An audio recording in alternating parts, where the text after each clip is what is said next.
From ghoulies and ghosties. From ghoulies and ghosties. And long-leggedy beasties. And long-leggedy beasties. And things that go bump in the night. Good Lord! Deliver us. Deliver us.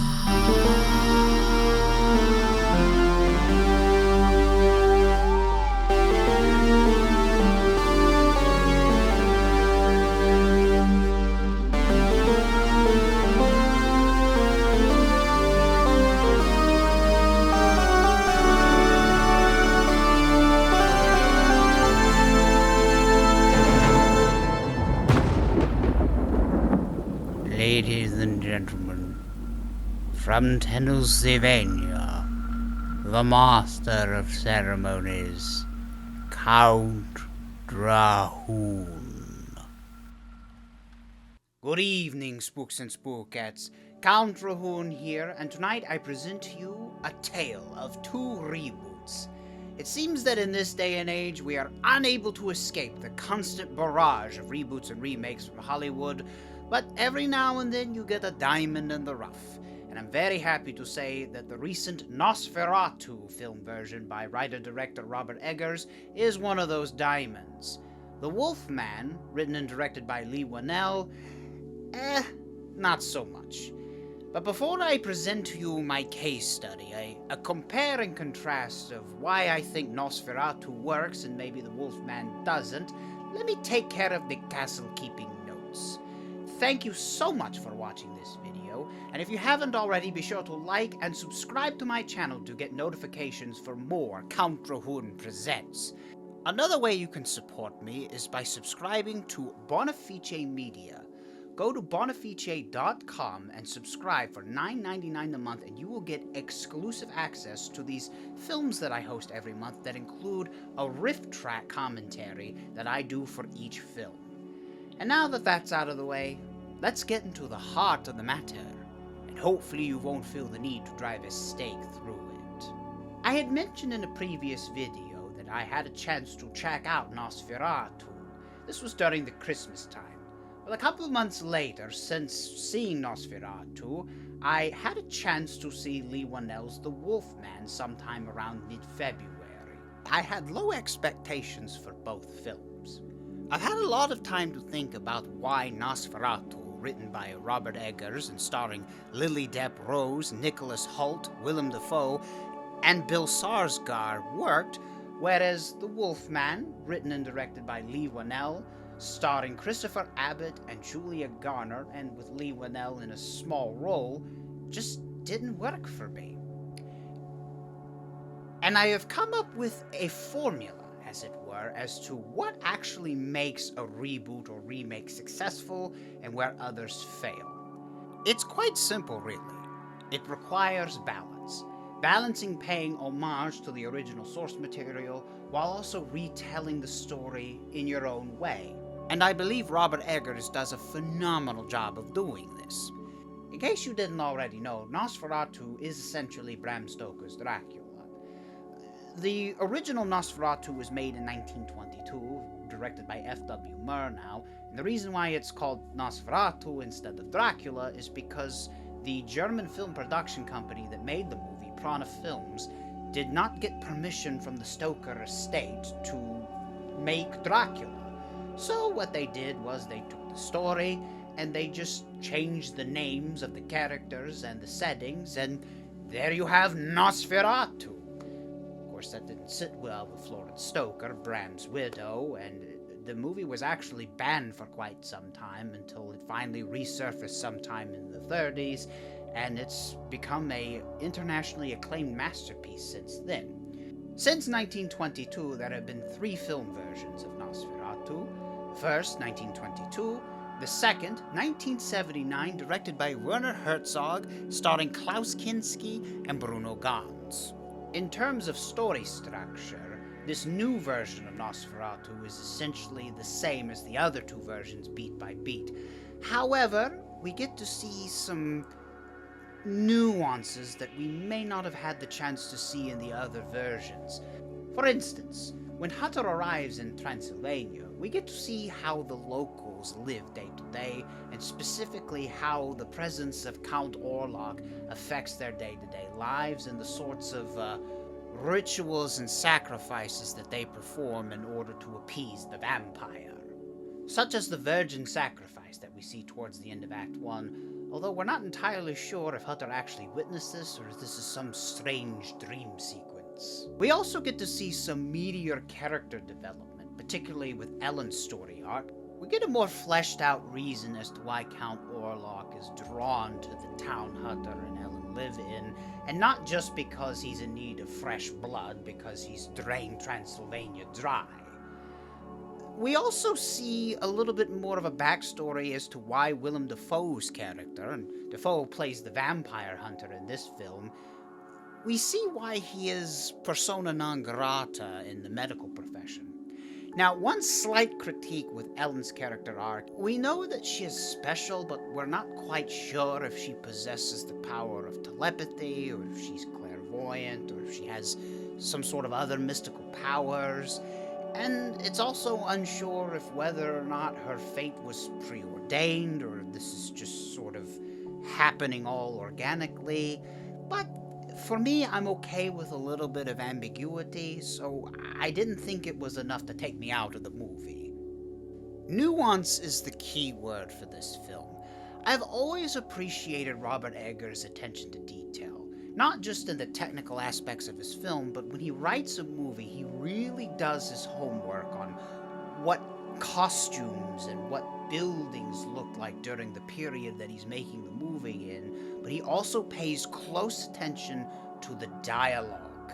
This was what really fascinated me when he made The Witch, and ultimately when he made The Northman as well. Although technically I didn't finish The Northman. Speaking of technical aspects, he does a masterful job of combining his keen sense of cinematography along with the editing to really create a moody gothic atmosphere that is just so superb. It's something that we haven't seen in a really long time. And what makes this even better is that he relies so little, if at all, on CG and mostly on practical effects. I want to try very hard not to be so generic when I describe the acting performances of this film, so I'll start out with an anecdote. At the time, I didn't understand why Bill Skarsgård was cast as Count Orlok. Now, don't get me wrong, I love Bill Skarsgård. I think he's a phenomenal actor. But there's just one problem. Willem Dafoe is still alive, and is still a phenomenal actor. And Dafoe, in one of his, in my opinion, one of his greatest roles, he literally played that character in Shadow of the Vampire. It was nominated for an Academy Award. So for the life of me, I didn't understand why they didn't just recast Willem Dafoe in the Orlok role again. After seeing the film, I completely understand why Bill Skarsgård was cast as Count Orlok. Eggers wanted to do something a little different with his Count Orlok.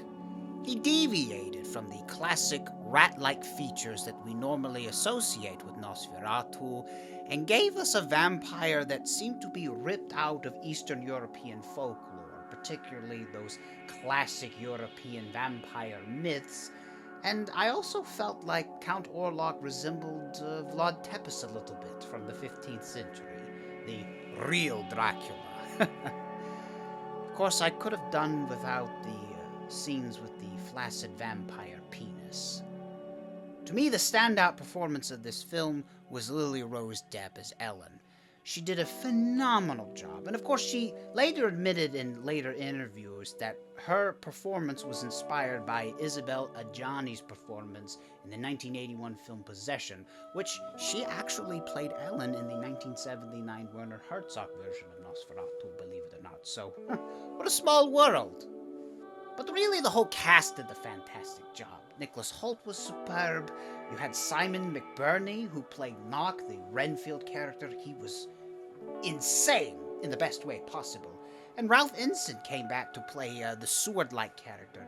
He did fantastic. You know what's funny to me? Bill Skarsgård and Aaron Taylor Johnson were in this film, which was positively regarded by both critics and moviegoers alike. But they were also in two of the biggest bombs of this same year. You had Johnson, who was in Kraven the Hunter, it did very poorly, and you had the Crow remake starring Bill Skarsgård, which also did pretty badly at the box office. So it's just funny how that works out that these two had the best and worst year of their lives. Professionally, of course. I don't know anything about their personal lives. I was delighted to see that this movie got 4 Oscar nominations in the technical categories. That's great, but I feel like it got snubbed in the so-called major categories because I really feel that this film deserved those kinds of accolades. The script was phenomenal, the acting was great, the direction, all of it. I think there was a real missed opportunity for the Academy Awards this year to put horror on a more equal footing with the other genres. It did that somewhat with The Substance, but they got snubbed too. But maybe next year. Maybe Eggers will really knock it out of the park with this werewolf film. Which, regardless, I don't care what the Academy Awards think. I'm sure the werewolf film by Robert Eggers is going to be phenomenal. But speaking of werewolf, let's turn our attention to the other reboot in this video, The Wolfman. So where Nosferatu succeeded, The Wolfman, directed by Leigh Whannell, well, it failed in those exact same areas. For one thing, I'm not entirely sure that you can consider this Wolfman as a remake, because The Wolfman, really at the heart of it, is the story of Lawrence Talbot. The character was mentioned in the very first version of the Wolfman in 1941, who was portrayed by the legendary Lon Chaney Jr., and there was a remake of the Wolfman in 2010, starring Benicio del Toro, and that character's name was Lawrence Talbot. Now, that version of the Wolfman was a little different, because in 1941, the setting was actually a little bit more modern, whereas in the 2010 version, it was sort of reshot in the Victorian age. Granted, the Lon Chaney version is by far the most superior of the Wolfman films, but I have to say the Benicio del Toro version, not so bad. And the special effects in that one are actually pretty good. It didn't rely too heavily on CG. Like the first version of the Wolfman, there was a lot of makeup and real practical effects done by a legendary Academy Award makeup artist, Rick Baker. Rick Baker did not work on the 1941 version. That was Jack Pierce. I just realized that my English did not translate well. But in any case, there was some real thought and attention that were given to both versions. I had heard good things about Leigh Whannell's Invisible Man that came out 5 years ago, starring Elizabeth Moss. So even though I had low expectations going into The Wolfman, I figured I would at least give it a shot, because apparently Whannell did such a good job with The Invisible Man, according to sources I trust, that surely he would have at least given a decent attempt with this movie. But you know what? A good friend of mine, a filmmaker by the name of John Ungaro, coined the perfect phrase that describes this movie. Undercooked. There was just a lot of things in this movie that just sort of build up and went absolutely nowhere. Whether that was the story subplots, because you sort of had this... Like, from the beginning, you have this dynamic where you think maybe the story is going to be about the sins of the father, because you have this sort of precarious situation between father and son. They live in the wilds of Oregon, and they're searching for this beast, and the father may or may not be abusive, but there's never any sort of explanation or closure on that. Fast forward years later, there seems to be some implications that Christopher Abbott's character, whose name is not Lawrence Talbot, by the way, and again, it goes back to my earlier point, why call this movie The Wolfman if you're not gonna retain some of the things from the other versions of The Wolfman? Keep that last sentence in the back of your head. I'm gonna go back to that in just a second. But there seems to be this implication that Christopher Abbott might have an anger issue because he yelled at his kid early on in the film, and there seems to be some weird tension between him and his wife. But again, it's never explained as to why that tension is there. Are they falling out of love? Is he a jerk? Does he hit his daughter? Does he hit his wife? We don't know. It's never explained. And on top of that, his father goes missing. He's missing for 7 years, and of course, as we know, by law, if you're gone for more than 7 years, no one finds you, you are declared legally dead. The father's declared legally dead, so he inherits the property that his father owned, so he and his family take a moving truck and they head straight to Oregon. But there is no discussion of what his relationship with his father was like. It's just apparent that he just doesn't want to be there, but he thinks it's a good idea to maybe reconnect with the family. Again, it's really all over the place and disjointed. And then so when the werewolf finally comes into the picture, he kills one of his childhood friends, and then of course he bites Christopher Abbott, and we find out, spoiler alert, like from the 2010 version, the werewolf that's prowling around and killing people is his dad. So he bites Christopher Abbott and turns him into the Wolfman. And so then the son kills the father, and then he starts to turn into a werewolf. But the thing about these werewolves, going back to what John had described this movie as undercooked, the werewolf designs look like they are unfinished. It's like he gets to a certain point in the transformation and it just stops. So he just looks like a weird possum figure. I stole that from another John friend, Movie Junkie John. So you have possum-looking werewolf prowling around, and the lead up to him transforming into the werewolf, there's this weird thing that they try with this movie where it's like the more he transforms into a werewolf, it's like he's living on a different plane of existence. So like he can't hear the things that his wife tells him, and his vision is sort of getting blurry, or he's starting to see like hologram projections or something like that. It did not work. It was really lame. And they sort of play fast and loose with the werewolf mythology because there's not really a full moon. We don't get a shot of the full moon at all. And he's still a werewolf at the end of the movie during the daylight. The father being the werewolf was not a surprise at all. Nor was the wife killing Christopher Abbott at the end of the movie a surprise at all. It was a setup that we could see coming from about a mile away, and we were just relieved that this movie was over. I feel bad for the actors in this film, Christopher Abbott, Julia Garner, because they did a great job. They're great actors, but they just didn't have a whole lot of material to work with. And of course, it was shot well, the editing was good, and I guess I do give Whannell some credit for not relying too heavily on CG, but it's like they ran out of money to finish the practical effects for the makeup. So, very disappointing. And really, it didn't feel like they were rebooting The Wolfman. It felt like they rebooted that movie, Wolf, with Jack Nicholson and James Spader, which is a great movie. But it's like, why not just remake Wolf? I mean, you're remaking everything else, you might as well just reboot that movie.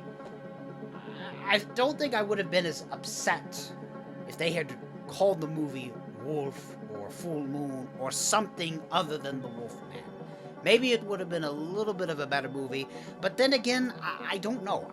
This did not feel like a competently made film, and it did not meet the CountDrahoon successful reboot formula in finding balance. There was no balance in this whatsoever. There was no homage to any of the prior source material, except for the dueling werewolves. Maybe you could make the case that that's an homage to the 2010 version, but if that's the case, this movie made the exact same mistake that the 2017 Mummy with Tom Cruise made, in that it didn't go far back enough for the source material. That movie only focused on the Brendan Fraser Mummy films. It paid homage to those movies, but completely negated the fact that there were Mummy films that had been made 70, 80 years prior. And I wouldn't even go so far to make that suggestion, because this wouldn't be the first werewolf film to have dueling werewolves. So, The Wolfman is a hard pass for me. I wouldn't waste my time. And so that is my case study for you this evening, Spooks and Spookettes.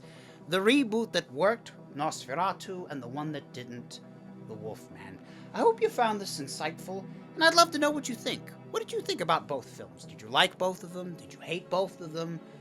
Do you agree with me, disagree? Please, comment below on the video, and be sure to join me next time for another edition of CountDrahoon Presents. That's all the time that I have this evening, but rest assured I will return, and always remember that as far as things go, and things go bump in the night, there are such things. From ghoulies and ghosties. From ghoulies and ghosties. And long-leggedy beasties. And long-legged beasties. And things that go bump in the night. Good Lord! Deliver us!